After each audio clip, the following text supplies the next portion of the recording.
Bismillahirrahmanirrahim. Assalamualaikum warahmatullahi wabarakatuh. Selamat datang kembali di Hoptech TV. Di video kali ini kita akan membahas mengenai fitur lainnya di ESP32, yaitu mengenai core ya. Jadi kalau kita lihat di bagian prosesor, CPU-nya ini dia ada dua jenis ya. Ada yang dual core dan single core. Kalau kita lihat di blok diagramnya, di sini juga dijelaskan di core-nya ini dia 32 bit, kemudian ada yang tipe dual core dan single core. Ini merupakan salah satu fitur unggulan ya dari ESP32 karena dia memiliki core yang terpisah. Jadi kita bisa menggunakan core tersebut untuk masing-masing proses. Nah, jadi tidak semuanya memiliki dual core. Kalau kita lihat bagian bawah, itu ada tabelnya lagi nih. Ada yang memiliki satu core, dan ada juga yang memiliki dua core ya. Oke, kita langsung saja ke pemrograman. Kita akan menggunakan setup standar ya, seperti ini. Kita coba dulu declare serial dengan kecepatan 9600. Kemudian di sini kita coba serial dot println. Kemudian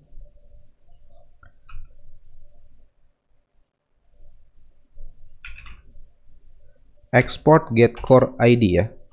Nah, jadi kita pengen lihat nih di main loop ini dia menggunakan core nomor berapa. Kemudian kita kasih delay aja sebanyak 1 detik. Oke, sudah, kita coba upload.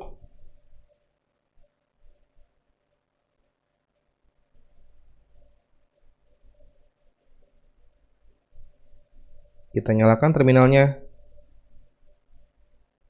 Nah, ini di main loop berarti dia menggunakan core 1 ya. Karena dia ini zero index, artinya core-nya dimulai dari nomor 0. Jadi core satunya adalah core nomor 0. Nah, bagaimana cara menggunakan core nomor 0? Itu caranya kita di atas bikin dulu task handle. Kita buat task 0 aja ya dengan task 1. Seperti ini.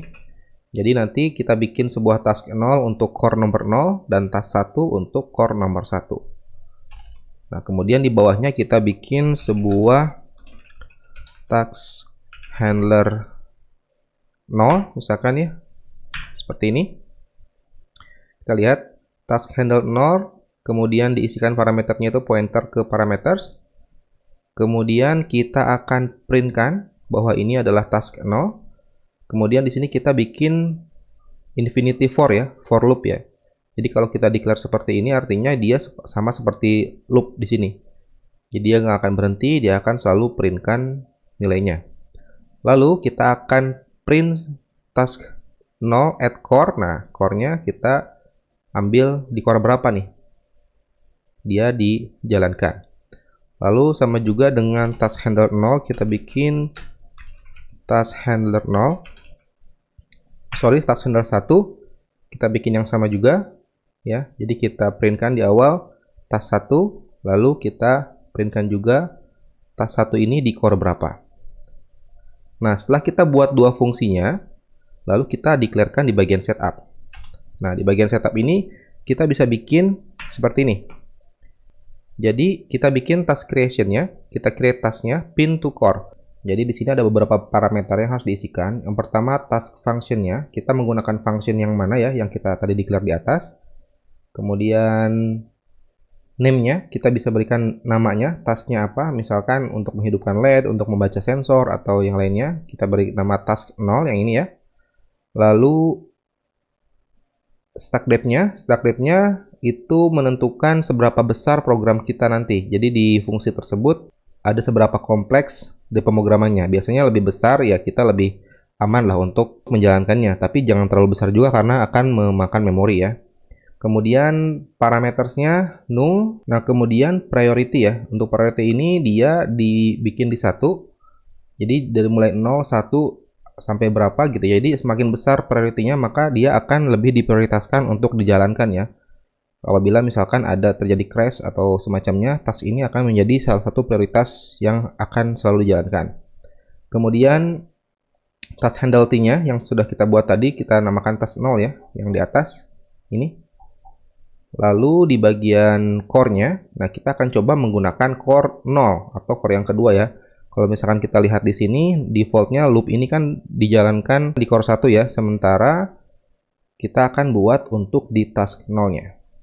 Oke. Setelah itu kita buat yang kedua. Kita buat untuk di core 1 nanti.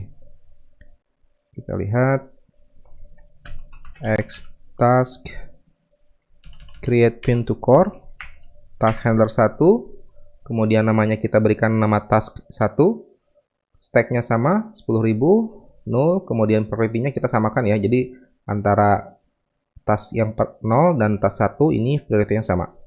Lalu task ke 1 ini didapatkan dari handle task-nya yang task 1. Nah, kita akan menggunakan core nomor 1, jadi nanti kita nggak usah lagi pakai ini ya. Ini cukup dikasih delay aja, misalkan 100. Nah, kalau kita lihat di sini, dua task ini kurang lebih sama ya. Dia melakukan print, kemudian dia akan di-delay selama 1000 milisecond. Oke, kita coba upload.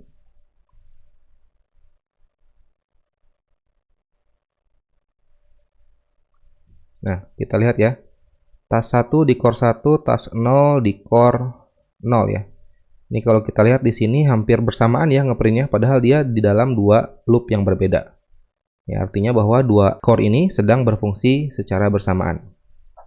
Oke, kita coba rubah timingnya ya. Misalkan ini kita bikin 500 milisecond, yang ini kita bikin per 3000 atau per 3 detik.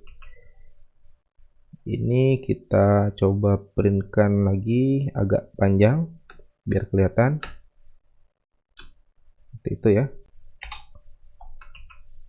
Kita coba upload.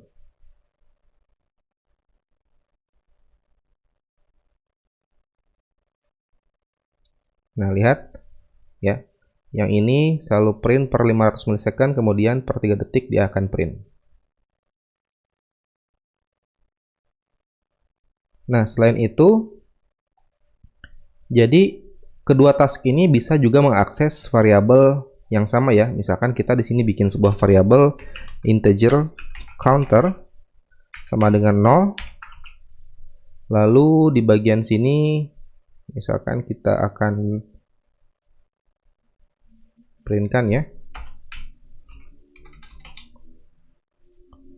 Serial print kita tambahkan aja di sini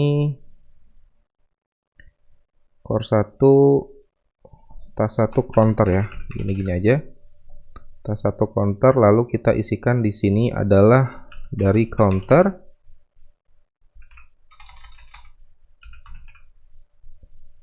Setelah itu counter plus plus kita tambahkan.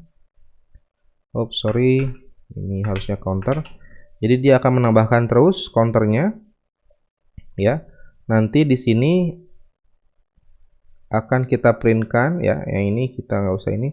Task 1 core kita bikin task 1 core counter. Jadi setelah 3 detik di sini kita akan printkan juga counter ya. Jadi harusnya di sini nanti ngeprint terus setiap 500 milisecond, kemudian ditambah counternya. Nanti di sini counternya akan di print ulang. Kita coba upload.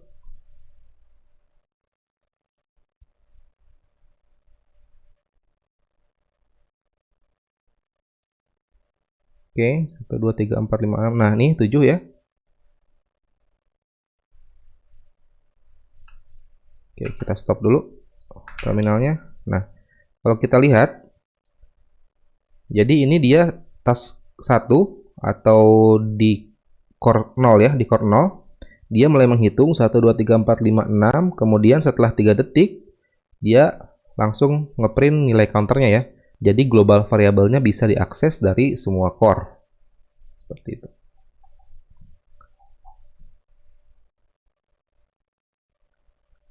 Nah, kapan ini digunakan? Nah, biasanya ini digunakan saat kita memiliki beberapa task yang kompleks ya.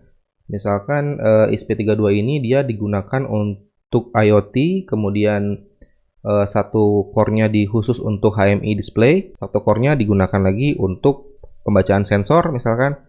Kemudian kita bisa bikin task lainnya lagi untuk komunikasi dengan server atau ke database ya, seperti itu. Nah, jadi cukup mudah ya menggunakan core 0 dan core 1. Oh ya, ini di sini kita menggunakan V-task delay ya. Kenapa? Karena ini sebenarnya sama aja ya, kayak misalkan kita kasih delay seperti ini, sama saja, tapi V-task delay ini memang salah satu library bawaan dari ESP32-nya, ESP32 IDF-nya. Jadi nggak ada masalah ya kita menggunakan delay.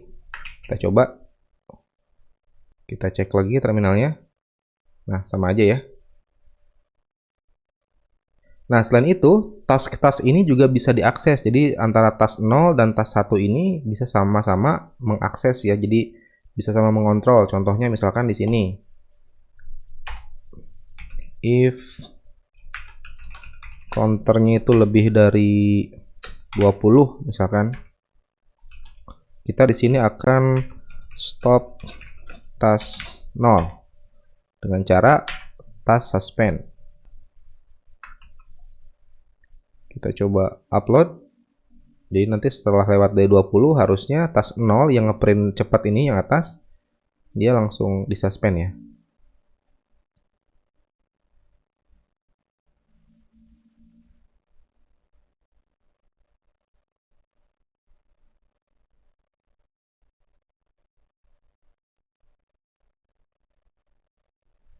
Kita lihat 1 2 3 4 5 6. Oke.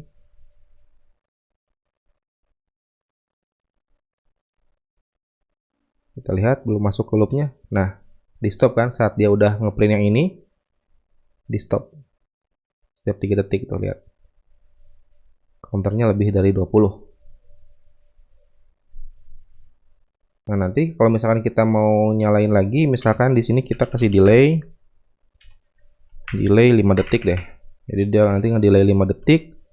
Habis itu kita start lagi task 0-nya dengan resume seperti ini ya. Kita upload.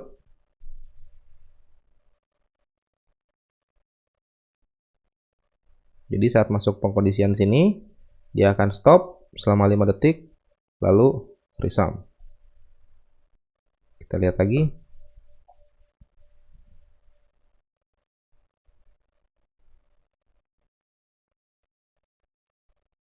Oke. Nanti masuk ke sini. Nah, lanjut ya. Jadi setelah di suspend langsung dilanjut sama dia. Nah, seperti itu. Jadi setiap lebih 20 dia akan stop, suspend 5 detik lalu akan dilanjutkan. Nah, itu jadi caranya kita mengontrol sebuah task dari task lainnya. Jadi kita bisa suspend, resume, kemudian bahkan kita bisa hapus ya, delete tasknya supaya tidak dikerjakan lagi. Jadi dengan penggunaan dua task ini akan lebih mempermudah kerja kita ya. Jadi dan mempermudah juga pekerjaan core-nya. Jadi tidak semuanya dibebankan ke dalam satu core. Oke, cukup sekian tutorial kita kali ini. Terima kasih sudah menonton. Jangan lupa klik like, subscribe, and comment. Assalamualaikum warahmatullahi wabarakatuh. Salam Hoptech TV.